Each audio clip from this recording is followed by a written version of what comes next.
इतना पकवान आप बनवा रहे हो। नंद बाबा ने कहा कि परजन्यो भगवान इंद्रो मेघास्तस्यात्ममूर्तयः ते विवर्षन्ति भूतानां पीडनम जीवनम यथा।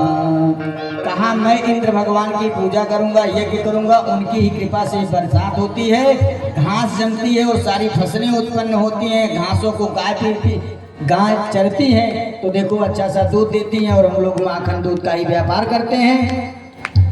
भगवान को आज अपनी पूजा करवानी है, क्यों? क्योंकि समस्त गोप वालों को वैकुंठ देना है।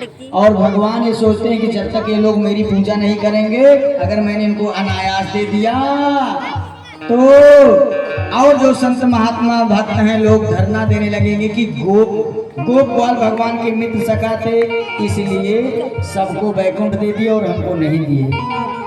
भगवान ने कहा कि गलत बात है बाबा जी, आपके पूजा से यज्ञ से इंद्र नहीं बरसात करते, बल्कि कहा अच्छा बाबा ये बताओ, आप पूजा करो इंद्र की और बगल के जो गोप हैं वो नहीं पूजा करें, तो ये बताओ आपके खेत में बारिश होगी और जिसने पूजा नहीं किया उनके खेत में फिर नहीं होगी।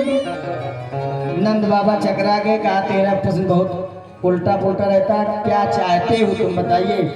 तो भगवान ने कहा कि कर्मणा चाहते जंतु कर्मणयो विलीयते सुखम दुखम भयं क्षेमं कर्मणैवाभिपद्यते ना भुक्तं क्रियते कर्म जन्म कोटि शतैरपि अवश्यमेव भोक्तव्यं कृतं कर्म शुभाशुभम। बोया पेड़ बबूल का तो आम कहाँ से होए, जैसा मनुष्य कर्म करता है वैसा ही फल भोगता है। सब ये सुख दुख जो है अपने कर्मों से ही मिलता है। तो बाबा ने कहा कि तुम बताओ मैं क्या करूं, क्या तुम करवाना चाहते हो। भगवान ने कहा कि आप गोवर्धन महाराज की पूजा करो, इसी गोवर्धन पर चढ़ करके हमारी सारी गायें चलती हैं, इन्हीं की वजह से बारिश होती है, सारी फसलें उत्पन्न होती है।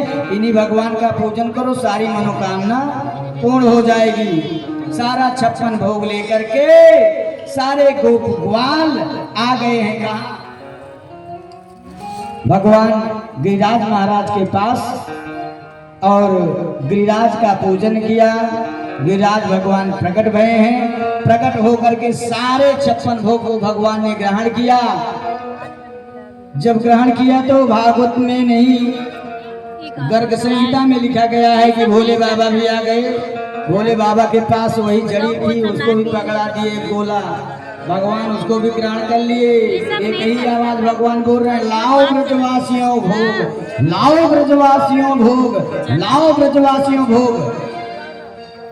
अब जब ये कहने लगे तो सारे गोप वालों ने कहा कि भैया आपका तो भगवान ऐसा है कि कोई प्रसाद भी छोड़ेगा कि सब अकेले माल हड़प जाएगा। प्यारे भक्तों,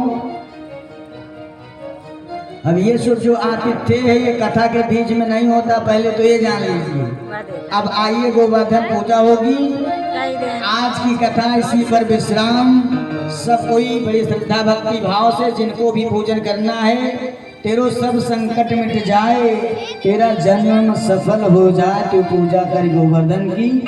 आज कथा समय से विश्राम ले रही है, कल भी विश्राम लेगी। आप सभी को व्यास मंच से मैं निमंत्रण देता हूँ। कल भगवान का विवाह है और कल विवाह में, भगवान के विवाह में आप सभी का निमंत्रण है। यजमान की तरफ से आइए, पूरी चकाचक व्यवस्था यजमान ने बारात के लिए किया है, आपके जलपान के लिए व्यवस्था किया है।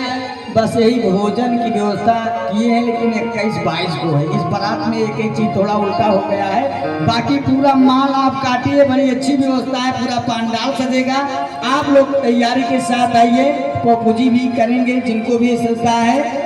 और कल जो बेटी मान करके भगवान लक्ष्मी का, अपने लक्ष्मी को जो बेटी मान करके भगवान नारायण का पूजी करता है, तो समझ लीजिए बिटिया मायका में कितना रहना चाहती है। बहाना लगाती रहती है, किसी बहाने मैं पहुंच जाऊंगा। तो कल के दिन आप लक्ष्मी को बेटी माने और पूजी करें। आइए वाणी को विश्राम इसी पर।